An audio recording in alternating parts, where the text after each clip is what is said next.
Hi hello friends, ಇವತ್ತಿನ ವಿಡಿಯೋದಲ್ಲಿ ನಾನು ಚಿಕನ್ ಸಾಂಬಾರ್ ಮಾಡುವ ವಿಧಾನವನ್ನು ತಿಳಿಸ್ಕೊಡ್ತಾ ಇದ್ದೀನಿ. ಚಿಕನ್ ಸಾಂಬಾರ್ ತುಂಬ ಈಸಿಯಾಗಿ ಮಾಡುವಂತಹ ವಿಧಾನವನ್ನು ನಾನು ಇವತ್ತಿನ ವಿಡಿಯೋದಲ್ಲಿ ತಿಳಿಸ್ಕೊಡ್ತಾ ಇದ್ದೀನಿ. ಒಂದು ಒಳ್ಳೆ ಟೇಸ್ಟ್ ಇರುವಂತಹ ಸಾಂಬಾರನ್ನ ಹೇಗೆ ಮಾಡ್ಕೊಳ್ಳೋದು ಅಂತ ನೋಡೋಣ. ಫ್ರೆಂಡ್ಸ್, ನಿಮಗೆಲ್ಲರಿಗೂ ಆದ್ಯ ಕಲರ್ಫುಲ್ ಯೂಟ್ಯೂಬ್ ಚಾನಲ್ಗೆ ಸ್ವಾಗತ. ನಾನು ಸುಮಾ. ಫ್ರೆಂಡ್ಸ್, ನೀವು ಯಾರಾದರೂ ಫಸ್ಟ್ ಟೈಮ್ ನನ್ನ ಚಾನಲ್ ವಿಸಿಟ್ ಮಾಡಿದರೆ ಪ್ಲೀಸ್ ನನ್ನ ಚಾನಲ್ನ ಸಬ್ಸ್ಕ್ರೈಬ್ ಮಾಡಿ, ಹಾಗೆ ಬೆಲ್ ಐಕನ್ನು ಕ್ಲಿಕ್ ಮಾಡಿ. ಅದರಲ್ಲಿ ಆಲ್ ಅನ್ನೋ ಬಟನ್ನು ಕ್ಲಿಕ್ ಮಾಡಿ ಫ್ರೆಂಡ್ಸ್, ಹಾಗೂ ಲೈಕ್ ಮಾಡಿ. ಹಾಗೆ ನಿಮ್ಮ ವಾಟ್ಸಪ್ ಗ್ರೂಪಲ್ಲಿ ಹಾಗೂ ಫೇಸ್ಬುಕ್ಕಲ್ಲಿ ಆದಷ್ಟು ನನ್ನ ವಿಡಿಯೋನ ಶೇರ್ ಮಾಡಿ. ಆಗ ನನ್ನ ಎಲ್ಲ ವಿಡಿಯೋಗಳ ನೋಟಿಫಿಕೇಷನ್ ನಿಮಗೆ ತಕ್ಷಣಕ್ಕೆ ಬರುತ್ತೆ. ಆಗ ನೀವು ನನ್ನ ಯಾವುದೇ ವಿಡಿಯೋಗಳನ್ನು ಮಿಸ್ ಮಾಡ್ಕೊಳ್ದರೆ ಖಂಡಿತ ತಕ್ಷಣಕ್ಕೆ ನೋಡ್ಬೋದು. ಓಕೆ, ಇಂಗ್ರೀಡಿಯೆಂಟ್ಸ್ ನೋಡೋಣ. ನಾನು ಇಲ್ಲಿ 1 ಕಪ್ ಆಗುವಷ್ಟು ಟೊಮೊಟೊ ತೊಗೊಂಡಿದ್ದೀನಿ, ಒಂದು ದಪ್ಪ ಟೊಮೊಟೊ. ಹಾಗೆ ಈರುಳ್ಳಿ ಒಂದು 3 ರಿಂದ 4 ಈರುಳ್ಳಿ ತೊಗೊಂಡಿದ್ದೀನಿ. ಮತ್ತು ಸಣ್ಣದಾಗಿ ಹೆಚ್ಚಿರುವಂಥ ಕೊತ್ತಂಬರಿ ಸೊಪ್ಪು. ಮತ್ತು ಇಲ್ಲಿ ಚಿಕನ್ ತೊಗೊಂಡಿದ್ದೀನಿ, ನೋಡ್ತಾ ಇದ್ದೀರಲ್ಲ. ಸೊ ನಿಮಗೆ ಕ್ವಾಂಟಿಟಿ ಜಾಸ್ತಿ ಇದ್ದರೆ ನೀವು ಜಾಸ್ತಿನೇ ಹಾಕಬೇಕಾಗುತ್ತೆ ಸ್ವಲ್ಪ ಇಂಗ್ರೀಡಿಯೆಂಟ್ಸ್ನೆಲ್ಲ.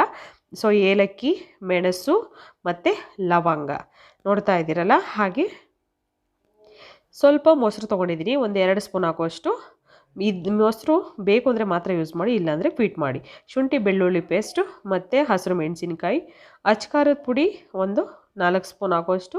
ಹಾಗೆ ಧನಿಯಾ ಪೌಡರ್ 3 ಸ್ಪೂನ್, ಮತ್ತು ಸ್ವಲ್ಪ ನಿಂಬೆಹಣ್ಣು, ಹಾಗೆ ಅರಿಶಿನ, ಪೆಪ್ಪರ್ ಪೌಡರ್, ಚಕ್ಕೆ ಲವಂಗ ಪುಡಿ ಮತ್ತು ಗರಂ ಮಸಾಲ, ಹಾಗೆ ಕಸೂರಿ ಮೇಥಿ, ರುಚಿಗೆ ತಕ್ಕಷ್ಟು ಉಪ್ಪು.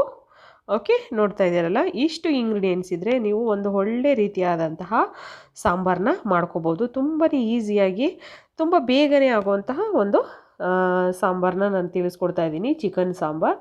ಸೊ ಚಿಕನ್ನ ನಾನು ತೊಳೆದು ಎಲ್ಲ ಕ್ಲೀನ್ ಮಾಡಿ ಇಟ್ಕೊಂಡಿದ್ದೀನಿ, ನೋಡ್ತಾ ಇದ್ದೀರಲ್ಲ ನೋಡಿ. ಸೊ ನಾನು ಎಲ್ಲ ಕ್ಲೀನ್ ಆಗಿದೆ. ಸೊ ಇವಾಗ ಇದು ನಾನು ತೊಗೊಂಡಿರೋದು ಫಾರಮ್ಮು. ಸೊ ಫಾರಮ್ ಕೋಳಿ ಸಾಂಬಾರಲ್ಲಿ ಮಾಡುವ ವಿಧಾನವನ್ನು ನಾನು ತಿಳಿಸ್ಕೊಡ್ತಾ ಇದ್ದೀನಿ. ಮೊದಲಿಗೆ ಈಗ ಒಂದು 4 ಸ್ಪೂನ್ ಆಗೋಷ್ಟು ಆಯಿಲ್ ಹಾಕಿದ್ದೆ. ಸೊ ಸಾಸಿವೆ ಹಾಕಿ ಆಯಿಲ್ ಬಿಸಿಯಾಗಿ ಸಾಸಿವೆ ಸಿಡಿದ ನಂತರ 1-2 ಹಸಿರು ಮೆಣಸಿನ್ಕಾಯಿ ಮತ್ತು ಈರುಳ್ಳಿ ಸ್ವಲ್ಪ, ಹಾಗೆ ಟೊಮೊಟೊ ಇಷ್ಟನ್ನು ಕೂಡ ಹಾಕಿ ಇವಾಗ ನಾನು ಸ್ವಲ್ಪ ಫ್ರೈ ಮಾಡ್ಕೋತಾ ಇದ್ದೀನಿ. ನಂತರ ಇವಾಗ ನಾವು ಚಿಕನ್ನ ಹಾಕ್ಕೊಳ್ಳೋಣ.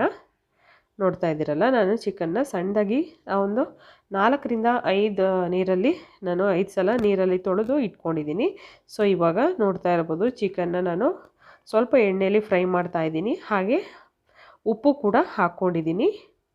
ಸೊ ಈಗ ಅದು ಚಿಕನ್ ಬೇಯ್ತಾ ಇರಲಿ. ಈ ಕಡೆ ಒಂದು 4 ಸ್ಪೂನ್ ಆಯಿಲ್ ಹಾಕಿ ಒಂದು ಪ್ಯಾನಲ್ಲಿ. ಸೊ ಈಗ ಈರುಳ್ಳಿನ ಬೇಯಿಸ್ಕೊತಾ ಇದ್ದೀನಿ ನಾನು.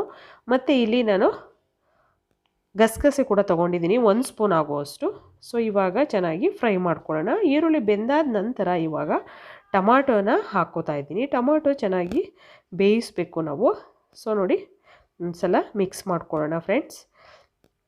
ಸೊ ಈಗ ಇದಕ್ಕೆ ಪೆಪ್ಪರ್ ಪೌಡರ್ ಹಾಕ್ಕೊಂಡಿದ್ದೀನಿ, ಹಾಗೆ ಚಕ್ಕೆ ಲವಂಗ ಪುಡಿ, ಒಂದು ಗರಂ ಮಸಾಲ ಸ್ವಲ್ಪ ಚಿಟಿಕೆಯಷ್ಟು.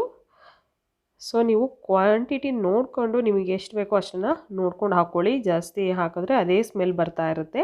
ಹಾಗೆ ಅರಿಶಿನ ಕೂಡ ಹಾಕ್ಕೊಂಡಿದ್ದೀನಿ ಒಂದು ಸ್ವಲ್ಪ, ಮತ್ತು ಒಂದು ಸ್ವಲ್ಪ ಕಾಯಿ ತೊಗೊಂಡಿದ್ದೀನಿ. ಇಲ್ಲಿ ಒಂದು 4 ರಿಂದ 5 ಸ್ಪೂನ್ ಆಗೋಷ್ಟು ಕಾಯಿ ತೊಗೊಂಡಿದ್ದೀನಿ ನಾನು. ಸೊ ನೋಡ್ತಾ ಇದ್ದೀರಲ್ಲ, ಈಗ ಒಂದು ಮಿಕ್ಸ್ ಮಾಡಿದ್ದೀನಿ. ಸೊ ಮಿಕ್ಸ್ ಮಾಡಿ ಇದಕ್ಕೆ ಸ್ವಲ್ಪ ಶುಂಠಿ ಬೆಳ್ಳುಳ್ಳಿ ಪೇಸ್ಟನ್ನು ಹಾಕ್ಕೊಳ್ಳೋಣ. ನೋಡಿ, ಶುಂಠಿ ಬೆಳ್ಳುಳ್ಳಿ ಪೇಸ್ಟ್ ಹಾಕಿ ಈಗ ಪೌಡರ್ ಹಾಕ್ಕೋತಾ ಇದ್ದೀನಿ, ಸ್ಪೈಸಸ್ ಹಾಕ್ತಿದ್ದೀನಿ, ನೋಡ್ತಾ ಇದ್ದೀರಲ್ಲ. ಧನಿಯಾ ಪೌಡರ್ ಮತ್ತು ಅಚ್ಕಾರದ ಪುಡಿನ ಹಾಕ್ಕೋತಾ ಇದ್ದೀನಿ ನಾನು. ಸೊ ನೋಡಿ, ನಿಮಗೆ ಖಾರಕ್ಕೆ ಎಷ್ಟು ಬೇಕೋ ಅಷ್ಟನ್ನು ನೋಡಿಕೊಂಡು ಹಾಕ್ಕೊಳ್ಳಿ ಫ್ರೆಂಡ್ಸ್. ಸೊ ಇವಾಗ ನೋಡ್ತಾ ಇರ್ಬೋದು, ಎಣ್ಣೆಯಲ್ಲಿ ಚೆನ್ನಾಗಿ ಬೇಯ್ತಾ ಇದೆ. ಸೊ ಇವಾಗ ನೋಡಿ, ನಾನು ಮಸಾಲೆ ಎಲ್ಲ ಹುರಿದು ರುಬ್ಬಿ ಅದನ್ನು ಸಾಂಬಾರಿಗೆ ಹಾಕ್ಕೋತಾ ಇದ್ದೀನಿ, ನೋಡ್ತಾ ಇದ್ದೀರಲ್ಲ. ನಾವು ಚಿಕನ್ ಆಗಲಿ ಮಟನ್ ಆಗಲಿ ಎಣ್ಣೆಯಲ್ಲಿ ಚೆನ್ನಾಗಿ ಬೇಯಿಸಿರೆ ಟೇಸ್ಟು ಚೆನ್ನಾಗಿರುತ್ತೆ. ಸಾಂಬಾರಾಗಲಿ, ಫ್ರೈ ಆಗಲಿ ಅಥವಾ ಗ್ರೇವಿ ಆಗಲಿ ಎಲ್ಲದಕ್ಕೂ ತುಂಬ ಚೆನ್ನಾಗಿ ಬರುತ್ತೆ. ಸೊ ಗ್ರೇವಿ ಆದರೂ ಕೂಡ ನಾವು ಎಣ್ಣೆಯಲ್ಲೇ ಹಾಗೆ ಬೇಯಿಸಬೇಕು. ಮತ್ತು ನೋಡಿ, ಈಗ ಸಣ್ಣಗೆ ಹೆಚ್ಚಿರುವಂಥ ಕೊತ್ತಂಬರಿ ಸೊಪ್ಪು ಮತ್ತು ಕಸೂರಿ ಮೇಥಿ ಇಷ್ಟನ್ನು ಕೂಡ ಹಾಕ್ಕೊಂಡು ನಾನು ಇವಾಗ ಒಂದು ಒಳ್ಳೆ ಮಿಕ್ಸ್ ಮಾಡ್ತೀನಿ. ಸೊ ನೋಡ್ತಾ ಇರ್ಬೋದು, ಈಗ ರುಬ್ಬಿರೋದನ್ನು ಹಾಕಿ ನೀರು ಎಷ್ಟು ಬೇಕೋ ಅಷ್ಟನ್ನು ಹಾಕಿ ಕ್ಲೋಸ್ ಮಾಡಿ ಲಿಡ್ಡು. ಸೊ ಲಿಡ್ ಕ್ಲೋಸ್ ಆದಮೇಲೆ ಒಂದು 4 ವಿಷಲ್ ಮಾಡಿಸಿದ್ದೀನಿ. ಸೊ ವಿಷಲ್ ಮಾಡಿಸಿ ಇವಾಗ ಓಪನ್ ಮಾಡ್ತಾಯಿದ್ದೀನಿ.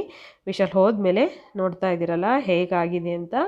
ಸೊ ಫೈನಲ್ ಆಗಿ ಚಿಕನ್ ಸಾಂಬಾರ್ ರೆಡಿಯಾಗಿದೆ ಫ್ರೆಂಡ್ಸ್. ಖಂಡಿತವಾಗ್ಲೂ ನೀವು ಟ್ರೈ ಮಾಡಿ, ನಿಮಗೂ ಕೂಡ ತುಂಬ ಒಂದು ಒಳ್ಳೆ ಟೇಸ್ಟು ಸಿಗುತ್ತೆ. ನೋಡ್ತಾ ಇದ್ದೀರಲ್ಲ. ಓಕೆ, ನಾನು ಇವತ್ತಿನ ವಿಡಿಯೋನ ಇಲ್ಲಿಗೆ ಮುಗಿಸ್ತಾ ಇದ್ದೀನಿ. ಅದಕ್ಕಿಂತ ಮುಂಚೆ ನೀವು ಯಾರಾದರೂ ಫಸ್ಟ್ ಟೈಮ್ ನನ್ನ ಚಾನಲ್ ವಿಸಿಟ್ ಮಾಡಿದರೆ ಪ್ಲೀಸ್ ನನ್ನ ಚಾನಲ್ನ ಸಬ್ಸ್ಕ್ರೈಬ್ ಮಾಡಿ friends. Okay, bye, see you.